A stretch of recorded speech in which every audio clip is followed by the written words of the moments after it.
कैसे हैं आप सभी? मैं आशा करती हूँ आप सभी लोग स्वस्थ और प्रसन्न होंगे। आज हम हमारा पाठ पदबंध को पढ़ेंगे और समझेंगे। तो आइए इस पाठ को प्रारंभ करते हैं। यह है हमारा पाठ 18 पदबंध। पदबंध किसे कहते हैं? हमने पिछली कक्षा में पढ़ा है कि कई पदों के योग से बने हुए वाक्यांश होते हैं जो एक ही पद का काम करते हैं, उन्हें पदबंध कहते हैं। जैसे कि पद और बंध में अंतर समझने के लिए यहाँ पे हम इन वाक्यों को पढ़ते हैं। पद है यहाँ पर शब्द और पद। शब्द है लड़का और पद है लड़के ने। पदबंध क्या हो गया? एक लड़के ने, यानी सबको जोड़ देना पदबंध है। खेलना, खेलना और खेल। हमारी टीम के सबसे बड़े लड़के ने। खेलना और खेल है बंदर खेल कूद कर रहा है,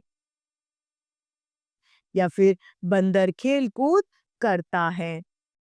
बाहर का पद हो गया बाहरी। विद्यालय के बाहरी भाग में, या फिर खेल के मैदान के बाहरी भाग में। अच्छा है शब्द, उसका पद हो जाएगा अच्छी। अत्यंत अच्छा, अत्यंत, या फिर कक्षा की सबसे अच्छी लड़की। अब है पदबंध के प्रकार। पदबंध के 5 प्रकार होते हैं। संज्ञा पदबंध, सर्वनाम पदबंध, विशेषण पदबंध, क्रिया पदबंध तथा क्रिया विशेषण पदबंध। इनको 5 भागों में बांटा है। संज्ञा पदबंध क्या है? संज्ञा पद की भांति संज्ञा पदबंध भी हमारी भाषा से बहुत मिलते हैं। यह संज्ञा पद की भांति कर्ता, कर्म, पूरक आदि के स्थान पर प्रयोग में लाए जाते हैं। जैसे कि मयंक ने सतीश के पुत्र रघु को दौड़ में हराया।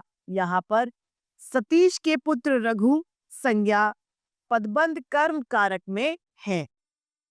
दूसरा, हरीश के भाई मनीष ने कक्षा में प्रथम स्थान प्राप्त किया। यहाँ पर क्या है?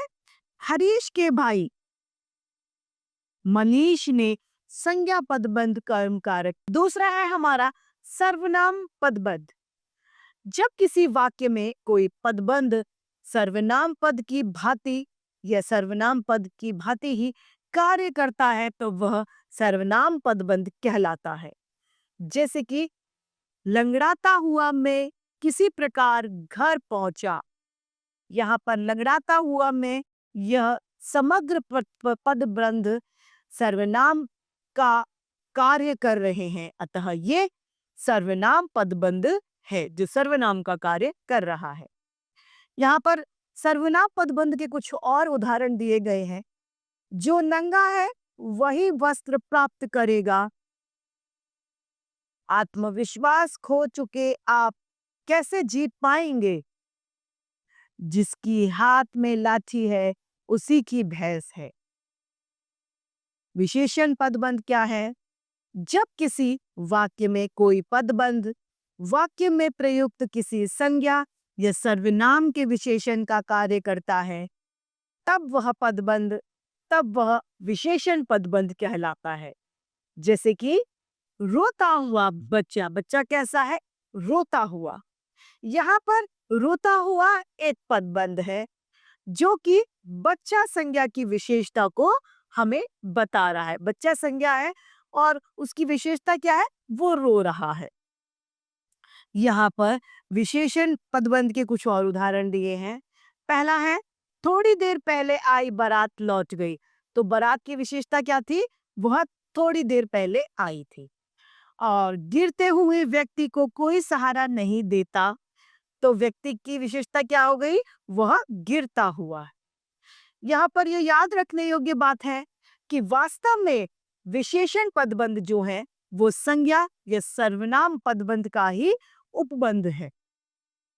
यानी हम संज्ञा और सर्वनाम पदबंध को जोड़ दे तो उसमें हमें संज्ञा अथवा सर्वनाम के अतिरिक्त एक और पदबंध मिलेगा जो विशेषण पदबंध होता है।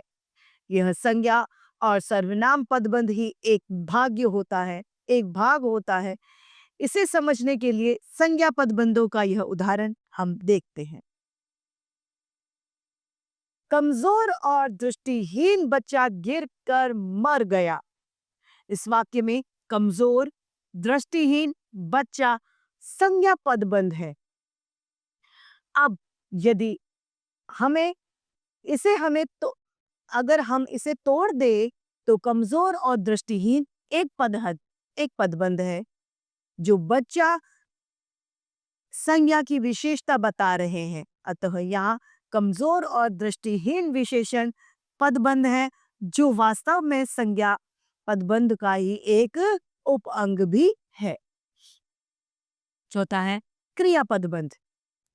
जब किसी वाक्य में कोई पदबंध क्रियापद की तरह कार्य करता है उसे क्रिया पदबंध कहते हैं।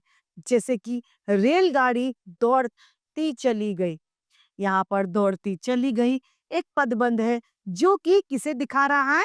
क्रिया की भांति, यानी क्रिया हो रही है, दौड़ना मतलब क्रिया, तो यह क्रिया की भांति प्रयुक्त है, अतः यह एक क्रिया पदबंध है। इसके अन्य उदाहरण है, सब लोग खा पी कर सो जाएंगे, पानी छन छन कर टपक रहा है। इसमें खा पी कर सो जाएंगे और टपक रहा क्रिया पदबंध है। पांचवा है क्रिया विशेषण पदबंध।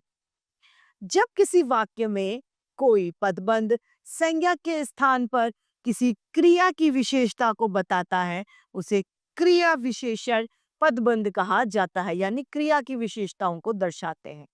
जैसे कछुआ धीरे धीरे चला आ रहा है, यहाँ पर धीरे धीरे चला पदबंध है और आ रहा है क्रिया की विशेषता बता रहा है, अतः यह क्रिया विशेषण पदबंध है। उसकी चाल कैसी है?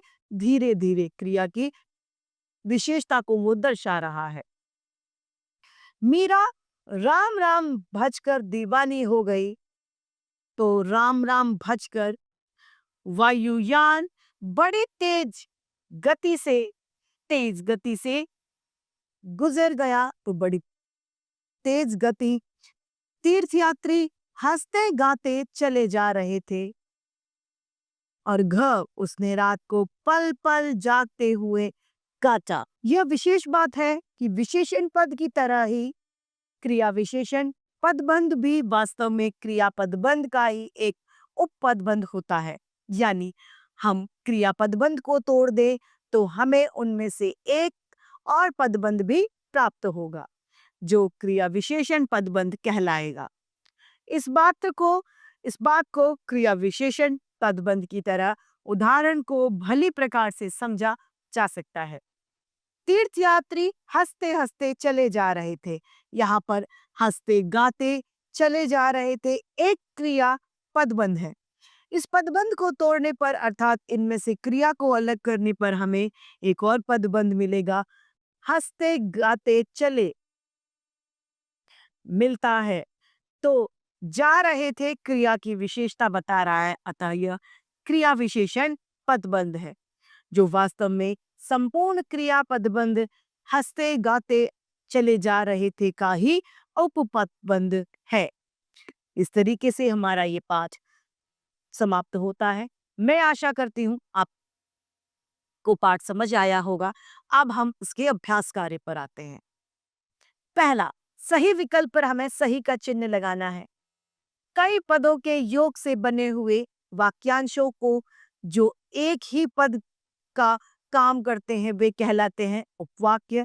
पदबंध, क्रिया या ये सभी वे पदबंध कहलाते हैं। ख, सतीश का पुत्र रहा कैसा पदबंध है? संज्ञा, सर्वनाम, क्रिया या विशेषण, यह संज्ञा का पदबंध है। ग, लंगड़ाता हुआ में कैसा पदबंध है?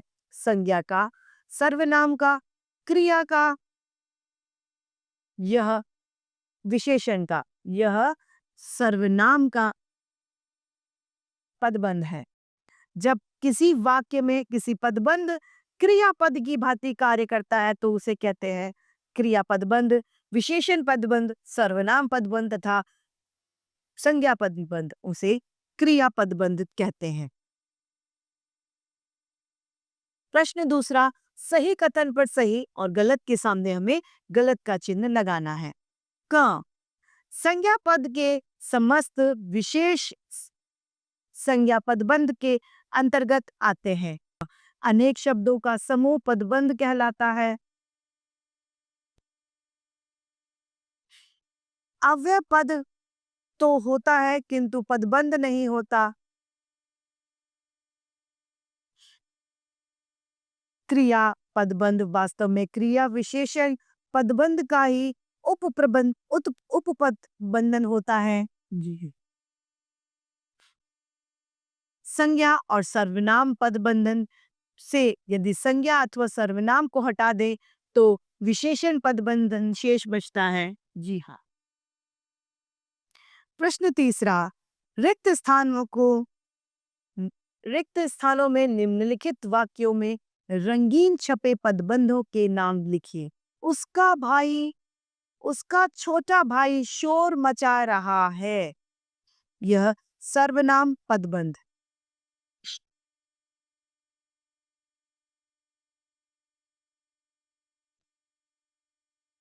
ख, खाते खाते घर का होते हुए भी तुम्हें चोरी करते शर्म नहीं आई। अनियंत्रित हुई वह बस खाई में जा गिरी। खोखली जड़ वाला बरगद गिर गया।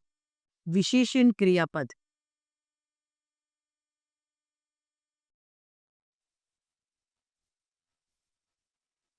बच्चा हंस हंस कर बात कर रहा है। क्रिया विशेषण पदबंध।